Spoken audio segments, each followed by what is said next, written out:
പുതിയൊരു വീഡിയോ എപ്പിസോഡിലേക്ക് എല്ലാ മാന്യ പ്രേക്ഷകർക്കും സ്വാഗതം. ഇനി ഞാൻ നിങ്ങളുമായി പങ്കുവെക്കുന്ന അപ്ഡേറ്റ് ഇന്ന് കഴിഞ്ഞ സ്മാക്ഡൗൺ എപ്പിസോഡിൽ നിന്ന് നമുക്ക് ലഭിച്ച കുറച്ച് സ്റ്റോറി ലൈൻ അപ്ഡേറ്റുകളാണ്. അതിൽ ഒന്നാമത്തേത് സ്മാക്ഡൗണിലേക്ക് കൺഫേം ചെയ്ത ടാഗ് ടീം മത്സരത്തെ സംബന്ധിച്ചാണ്. അടുത്ത ആഴ്ച ഡാമിൻ പ്രീസ്റ്റും LA നൈറ്റും ടീം ആയിക്കൊണ്ട് നിലവിലെ യുണൈറ്റഡ് സ്റ്റേറ്റ്സ് ചാമ്പ്യനായ ജേക്കബ് ഫാറ്റു, സോളോ സിക്കോവ തുടങ്ങിയവർക്കെതിരെ ഒരു ടാഗ് ടീം മത്സരം കളിക്കുമെന്നുള്ളത് ഉറപ്പായിട്ടുണ്ട്. നമുക്ക് ഇന്നത്തെ സ്മാക്ഡൗൺ എപ്പിസോഡിൽ LA നൈറ്റിൻ്റെ സെഗ്മെൻറ്റോട് കൂടിയിട്ട് സ്മാക്ഡൗൺ ആരംഭിക്കുന്നതാണ് കാണാൻ സാധിച്ചത്. അങ്ങോട്ടേക്ക് ഡാമിൻ പ്രീസ്റ്റ് വരുന്നതും മുൻകൂട്ടി നിശ്ചയിച്ച ഇവരുടെ മത്സരം ആരംഭിക്കുന്നതും മത്സരം സോളോ സിക്കോവയുടെ ഇൻ്റർഫിയറൻസ് മൂലം നോ കോൺടെസ്റ്റിലൂടെ അവസാനിക്കുന്നതുമാണ് നമുക്ക് കാണാൻ സാധിച്ചത്. അതിനുശേഷം സോളോ സിക്കോവയെ ഇവർ രണ്ടുപേരും ആക്രമിച്ചു എന്നുണ്ടെങ്കിലും ജേക്കബ് വന്നിട്ട് സോളോയെ രക്ഷിക്കുന്നതായി കാണാൻ സാധിച്ചു. പിന്നീടുള്ള ഒരു ബാക്ക് സ്റ്റേജ് അപ്ഡേറ്റിലൂടെയാണ് മത്സരം കൺഫേം ചെയ്യുന്നത്. കൂടാതെ അടുത്ത സ്മാക്ഡൗൺ എപ്പിസോഡിൽ നിലവിലെ വുമൻസ് ചാമ്പ്യനായ ടിഫനി സ്ട്രാറ്റൻ്റെ നമ്പർ 1 കണ്ടൻഡറെ കണ്ടുപിടിക്കുന്ന മത്സരം നയ ജാക്സ് വേഴ്സസ് ജേഡ് കാർഗിൽ തമ്മിലുള്ള ഒരു മത്സരം കൺഫേം ചെയ്തിട്ടുണ്ട്. നമുക്ക് ഇന്നത്തെ സ്മാക്ഡൗൺ എപ്പിസോഡിൽ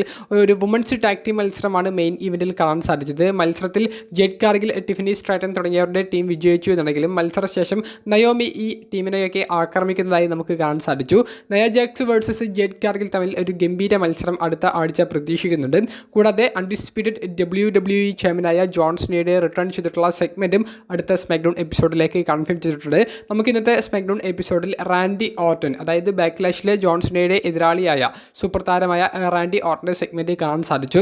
ജോൺസിന് ആരാധകർക്കെതിരെ നിൽക്കുന്ന ആ ഒരു സംഭവത്തെ സംബന്ധിച്ചാണ് പ്രധാനമായും റാൻഡി ഓർട്ടൺ പറയുന്നത്. ജോൺസിന് എങ്ങനെയുള്ള ഒരു വ്യക്തിയാണെന്ന് തനിക്ക് മുൻപേ അറിയാമായിരുന്നു എന്നുള്ളത് റാൻഡി ഓർട്ടൺ പറയുന്നുണ്ട്. ഞാൻ ജോൺസിനെ പോലെയല്ല എന്നുള്ളതും ഞാൻ റിയൽ ആയിട്ടുള്ള ഒരു വ്യക്തിയാണ് എന്നത്, എൻ്റെ റിയൽ ക്യാരക്ടർ ഇതാണ് എന്നുള്ളതും റാൻഡി ഓർട്ടൺ പറയുന്നുണ്ട്. കൂടാതെ ബാക്ക്ലാഷിൽ പൺകിക്ക് കൊടുത്തുകൊണ്ട് ജോൺസിനെ ആക്രമിച്ച് ചാമ്പ്യൻഷിപ്പ് താൻ എടുക്കുമെന്നുള്ളതും തൻ്റെ ഹോം ടൗണിലൂടെ ജോൺസിനയ്ക്ക് വിജയിച്ചു പോകാൻ സാധിക്കില്ല എന്നുള്ളതും പറഞ്ഞ് റാൻഡി ആ ഒരു സെഗ്മെൻറ്റ് അവസാനിപ്പിക്കുന്നതും കാണാൻ സാധിക്കും. രണ്ടാമത്തെ അപ്ഡേറ്റ് ബാക്ക്ലാഷ് പ്രീമിയം ലൈവ് ഇവൻറ്റിലേക്ക് കൺഫേം ചെയ്തിട്ടുള്ള പുതിയ മത്സരങ്ങളെ സംബന്ധിച്ചാണ്.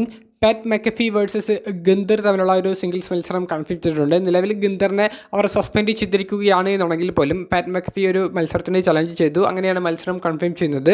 കൂടാതെ കൺഫേം ചെയ്തിട്ടുള്ളത് ഒരു ഫേറ്റൽ ഫോർവേ മത്സരമാണ്. നിലവിലെ യുണൈറ്റഡ് സ്റ്റേറ്റ്സ് ചാമ്പ്യനായ Jacob Fatu, Damian Priest, LA Knight, Drew McIntyre തുടങ്ങിയവർക്കെതിരെ ഒരു ടൈറ്റിൽ ഡിഫെൻഡ് ചെയ്യുന്ന ഫേറ്റൽ ഫോർവേ മത്സരം കൺഫേം ചെയ്തിട്ടുണ്ട്. അപ്പോൾ ബാക്ക്ലാഷിലെ ഏറ്റവും മികച്ച മത്സരം ഏതായിരിക്കും എന്നുള്ള ആ ഒരു സംശയം ഇനി വേണ്ട, അത് ഈ ഒരു ഫേറ്റൽ ഫോർവേ മത്സരം ആയിരിക്കും.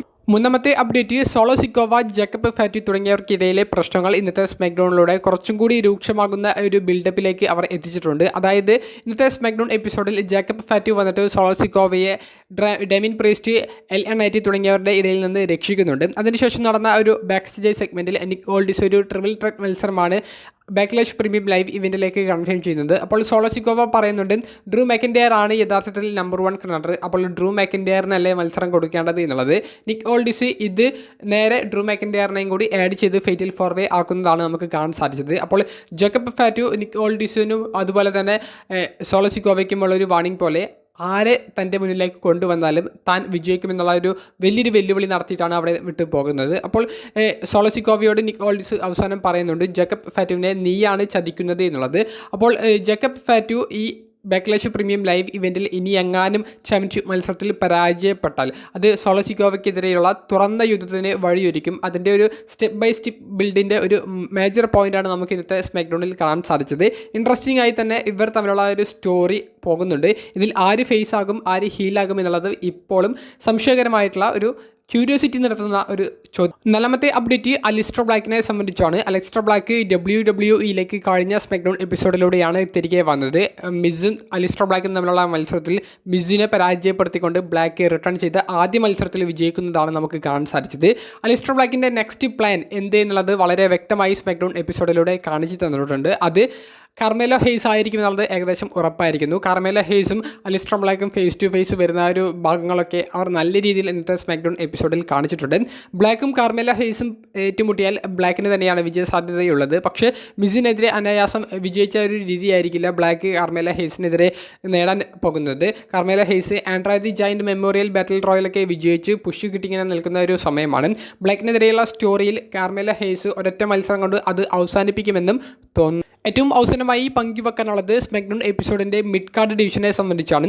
എല്ലാ ഡിവിഷനും ഇന്നത്തെ സ്മാക്ഡൗൺ എപ്പിസോഡിൽ ഒരു പ്രാധാന്യം കൊടുക്കുന്നതായിട്ട് കാണാൻ സാധിച്ചു. അങ്ങനെ എടുത്തു പറയത്തക്ക വിധത്തിലുള്ള സ്റ്റോറി ലൈൻ ഡെവലപ്മെൻ്റ് ഒന്നും ഉണ്ടായില്ലെങ്കിലും ടാഗ് ടീം ഡിവിഷനിൽ പ്രറ്റി ഡെഡ്ലിക്കെതിരെ ഫ്രാക്സിയം എന്ന് പറയുന്ന ടീം വിജയിച്ചത്. മത്സരത്തിൽ കുറേയധികം ബോച്ചുകൾ നമുക്ക് കാണാൻ സാധിച്ചു.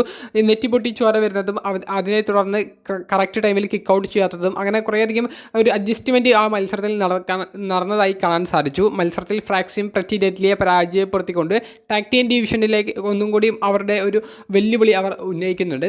പിന്നീട് നമുക്ക് കാണാൻ സാധിച്ചത് നിലവിലെ വുമൻസിൻ്റെ യുണൈറ്റഡ് സ്റ്റേറ്റ്സ് ചാമ്പ്യനായ സെലീന വെഗ പൈപ്പർ നെവൻ എന്ന് പറയുന്ന റെസ്ലറിനെ പരാജയപ്പെടുത്തിയ ഒരു രീതിയാണ്. ഇൻട്രസ്റ്റിംഗ് ആയിട്ട് തന്നെ ആ ഒരു ക്യാരക്ടറും ആ ഒരു സ്റ്റോറിയും അവർ കൊണ്ടുപോകുന്നുണ്ട്. ചെൽസി ഗ്രീൻ്റെ ഒരു ഡിസ്ട്രാക്ഷൻ അത് മുതലെടുത്ത് പൈപ്പർ നെവന് സാധിച്ചില്ല. പക്ഷേ അത് മുതലെടുത്തത് സെലീന വെഗയായിരുന്നു. പിൻഫോളിലൂടെ ഒരു അപ്സെറ്റ് വിക്ടറി തന്നെ, ഒരു അട്ടിമറി വിജയം തന്നെ പൈപ്പർ നെവനെതിരെ സെലീന വെഗ നേടിയെടുക്കുന്നത് കാണാൻ സാധിച്ചു. അതുപോലെ തന്നെ റേ ഫിനിക്സ് സാന്റോസ് എസ്കോബാറിനെ പരാജയപ്പെടുത്തിക്കൊണ്ട് വിജയം കരസ്ഥമാക്കുന്നതും കാണാൻ സാധിച്ചു. സാന്റോസ് എസ്കോബാർ, ആൻഡ്രാഡ് ഇവരുടെ സ്റ്റോറി അവർ സ്മാക്ഡൗണിൽ ബാക്ക് സ്റ്റേജ് സെഗ്മെൻറ്റുകളിലൂടെ മുന്നോട്ട് പോകുന്നുണ്ട്. കൂടാതെ ഹുംബർട്ടോ എന്ന് പറയുന്ന ആ റെസ്ലർ ആൻഡ്രാഡയുടെ കൂടെ ചേരുമോ എന്നുള്ളൊരു ചോദ്യം അവർ നിർത്തുന്നുണ്ട്. എന്തായാലും മിഡ് കാർഡ് ഡിവിഷന് കുറച്ച് പ്രാധാന്യം കൊടുക്കുന്നതായിട്ട് ഫീൽ ചെയ്തു. ഓവറോൾ ഒരു ഗുഡ് എന്ന് പറയാൻ സാധിക്കുന്ന ഒരു സ്മാക്ഡൗൺ എപ്പിസോഡായിട്ടാണ് ഫീൽ ചെയ്തത്. നിങ്ങളുടെ അഭിപ്രായം എന്താണെന്നുള്ളത് കമൻറ്റ് ബോക്സിൽ ഒന്ന് രേഖപ്പെടുത്തുക. അപ്പോൾ അടുത്തൊരു വീഡിയോയുമായി കാണുന്നത് വരെ ബൈ.